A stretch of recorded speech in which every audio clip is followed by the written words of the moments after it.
بسم اللہ الرحمن الرحیم۔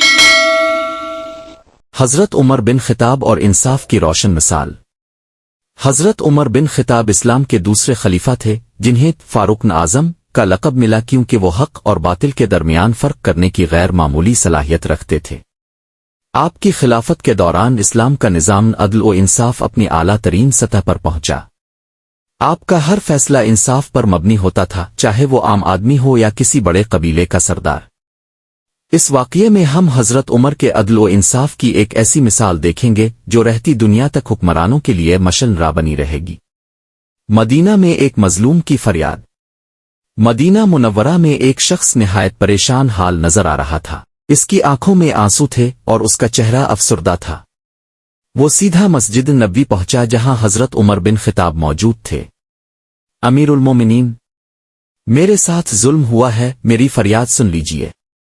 حضرت عمر نے جب اس کی بے بسی دیکھی تو نرم لہجے میں فرمایا، کیا معاملہ ہے؟ تم پریشان کیوں ہو؟ وہ شخص ہاتھ جوڑ کر بولا، اے امیر المومنین، میں ایک غریب آدمی ہوں، میرا گزارا کھیتی باڑی پر ہوتا ہے۔ میں نے محنت سے اپنی زمین آباد کی تھی، مگر ایک بااثر اور طاقتور آدمی نے میری زمین پر قبضہ کر لیا ہے۔ میں کئی دنوں سے قاضی کے پاس جا رہا ہوں، لیکن وہ میرا مقدمہ سننے کو تیار نہیں۔ میرا کوئی سننے والا نہیں سوائے آپ کے۔ یہ سنتے ہی حضرت عمر بن خطاب کا چہرہ غصے سے سرخ ہو گیا۔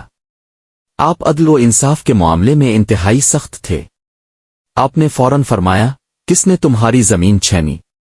مظلوم شخص نے اس کا نام لیا جو مدینہ کا ایک طاقتور رئیس تھا۔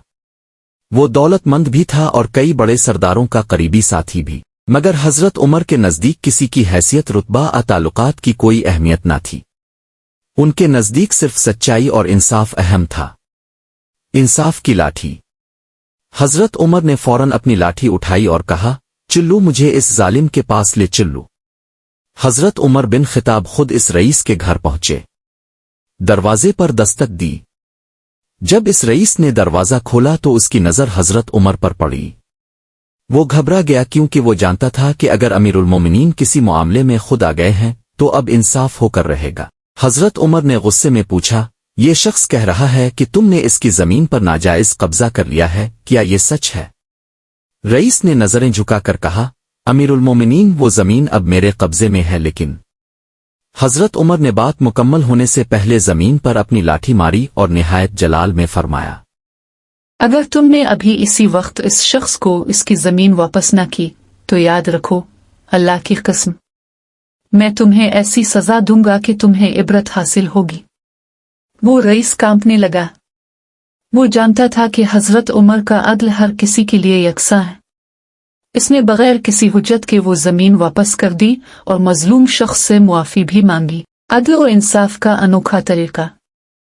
زمین واپس کروانے کے بعد حضرت عمر نے اس شخص سے پوچھا، تمہیں انصاف تو مل گیا، مگر کیا تمہیں اطمینان بھی ہوا؟ وہ شخص خوشی سے روتے ہوئے بولا، امیر المومنین، اللہ آپ کو جزائے خیر دے، اگر دنیا میں سب حکمران اب جیسے ہوتے تو کوئی بھی ظلم نہ کرتا۔ یہ سن کر حضرت عمر نے فرمایا، اگر کوئی حکمران اپنی رعایا کے ساتھ انصاف نہ کرے تو وہ قیامت کے دن اللہ کے سامنے شرمندہ ہوگا۔ میرا فرض ہے کہ ہر کمزور کو اس کا حق دلواؤں اور ہر ظالم کو اس کے ظلم کی سزا دوں۔ حضرت عمر کی حکومت میں انصاف کی مثالیں۔ حضرت عمر بن خطاب کا عدل صرف مسلمانوں تک محدود نہیں تھا، بلکہ آپ غیر مسلموں کے ساتھ بھی برابر انصاف کرتے تھے۔ آپ نے ہمیشہ یہ اصول قائم رکھا کہ کوئی بھی شخص، چاہے وہ مسلمان ہو یا غیر مسلم، اگر مظلوم ہے تو اس کا ساتھ دینا ضروری ہے۔